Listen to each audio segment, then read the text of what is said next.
Thanks for joining us. I'm Emily Scarlett. It's been a breezy and cool end to our weekend across the Midlands, and it'll be a freezing morning commute for many in the Midlands Monday. A freeze warning has been issued for tomorrow morning for parts of the Midlands. Meteorologist Vaughn Gaskin has more in the First Alert Weather Center. Hey, Vaughn. That's right, Emily. Very, very breezy, just downright windy. You can see the flags blowing behind me, and boy, are they whipping in the wind. We're going to continue to see breezy conditions right through the night, and these are literally the winds of change blowing in. That lake wind advisory will continue tonight into tomorrow morning, and we're looking at wind gusts right now at 28 miles per hour in and around areas near St. Matthews. That does extend just outside of Columbia, 25 miles per hour for you Lexington, and 29 miles per hour into areas over near Aiken.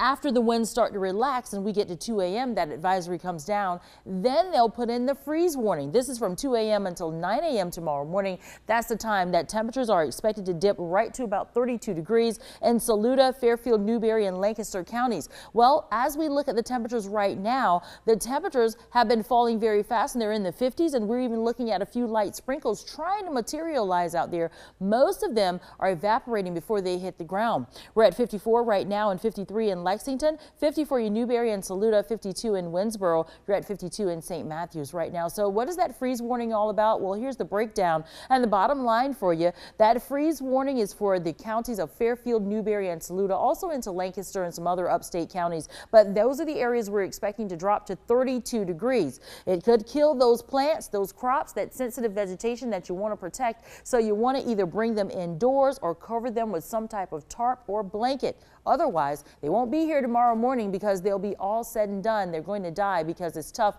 for those sensitive plants to withstand temperatures at 32 degrees. What happens after the cold and windy conditions move out? I'll tell you coming up in your First Alert forecast in just a bit.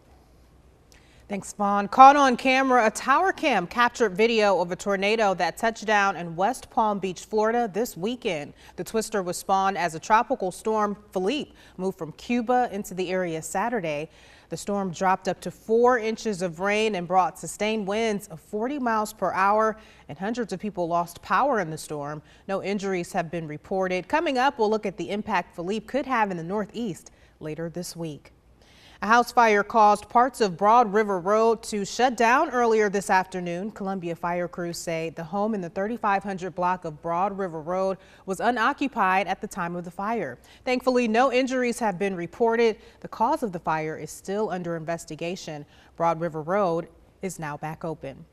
Today, family, friends, and colleagues said their goodbyes to an upstate trooper killed in the line of duty. A funeral service for Trooper Daniel Redmond was held at Bob Jones University in Greenville today. Redmond died when a pickup truck crashed into his patrol car early Tuesday.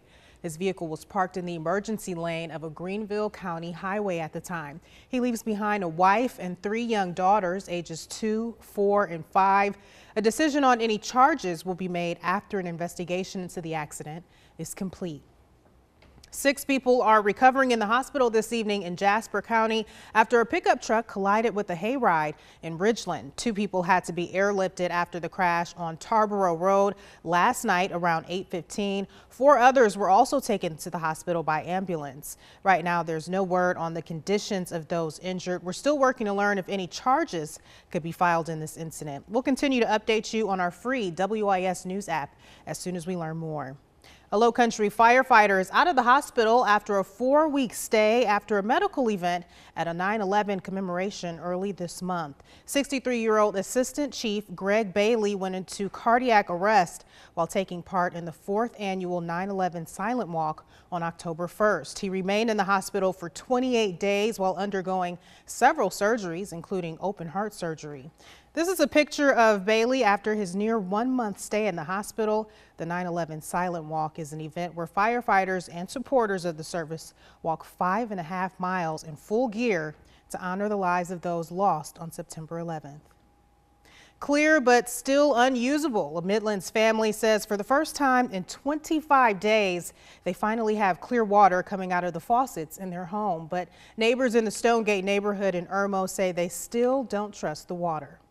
Or they may tell us it's safe to drink, but you know what? If it's so safe, how about I pour you a big old glass of it?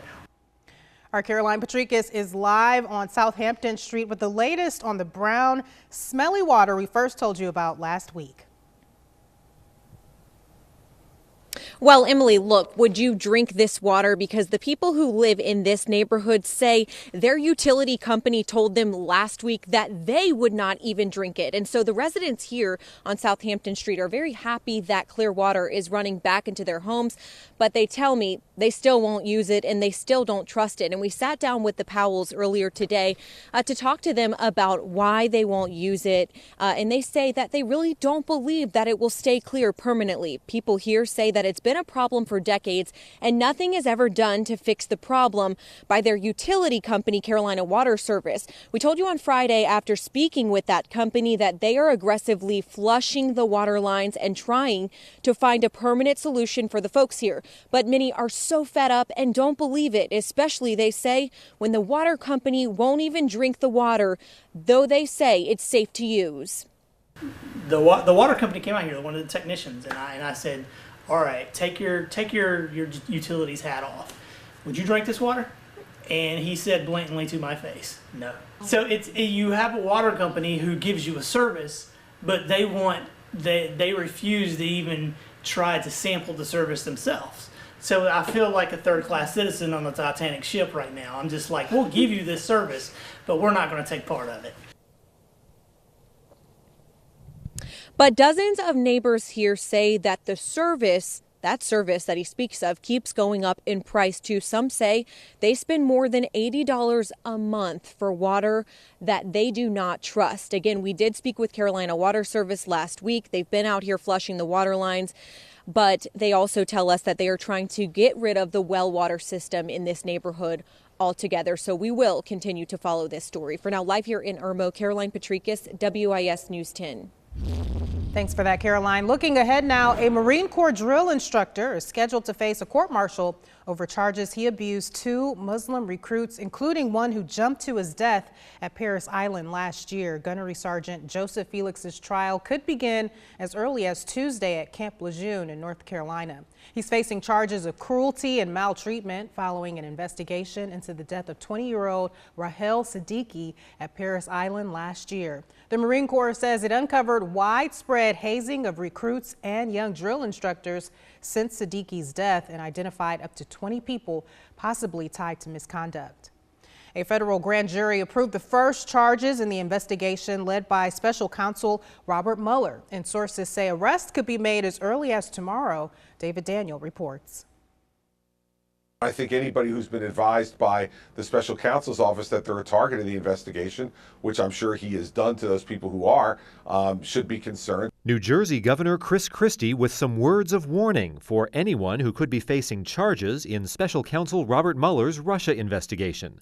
Sources told CNN on Friday that a Washington grand jury approved the first charges in the Russia probe, and arrests could come as early as Monday.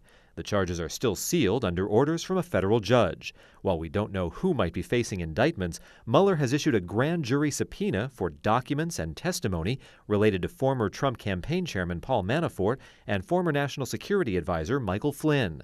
And in light of the recent charges in Mueller's investigation, the former FBI director is now facing mounting pressure from some Republicans to step down. I have not yet seen anything that makes me think he must step down, that there's an absolutely indisputable conflict, but I think he's got to be careful and be watching this all the time. Mueller was appointed in May to oversee the investigation into alleged Russian interference in the 2016 presidential election. I'm David Daniel reporting. Millions across the Northeast are bracing for damaging winds and flooding later this week. How Tropical Storm Philippe's impact on the East Coast isn't over yet. The big story back here at home, the cool temperatures. How cold can we expect it to get tonight? And more on the chilly morning commute for those across the Midlands tomorrow.